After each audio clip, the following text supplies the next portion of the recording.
આજના દિવસને જીવદયા દિવસ તરીકે મનાવવાનું આપ સૌએ નક્કી કર્યું તે બદલ હું આપ સૌને બે હાથ જોડીને આભાર માનું છું। અને એવી એક એવી ધરતી પરથી જ્યાંથી ઐતિહાસિક જીવદયાની કામગીરી છેલ્લા અનેક વર્ષોથી કરવામાં આવી છે।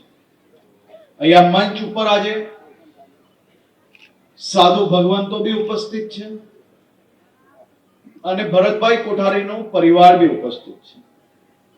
આજે આપણે એક એવા મહાનુભાવને, એક એવા મહામાનવને શ્રદ્ધાંજલિ આપવા ભેગા થયા છે જે જીવદયા એ માત્ર લાગણી નહીં પરંતુ જીવદયા એ લડાઈ પણ છે। તેનો સંદેશો માત્ર ડીસા બનાસકાંઠા નહીં પરંતુ સમગ્ર ગુજરાતમાં પ્રસ્થાપિત કરવામાં જેમને પોતાનું આખું જીવન આપી લીધું છે એવા શ્રી ભરતભાઈ કોઠારીને હું નતમસ્તક વંદન કરું છું।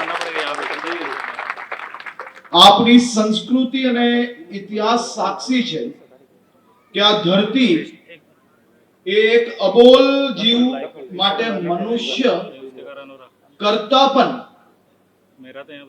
અબોલ પ્રાણીઓ માટે વધુ મહેનત, વધુ કાર્ય એ આ જમીન થકી હંમેશા થતું આવ્યું છે અને ભવિષ્યમાં બી ભરતભાઈ કોઠારીના વિચારોથી, એમની આપેલી પ્રેરણાથી આ પાંજરાપોળ આજે બી સૌ ટ્રસ્ટીઓ અને સૌ મિત્રો દ્વારા ખૂબ સારી રીતે ચાલી રહ્યું છે।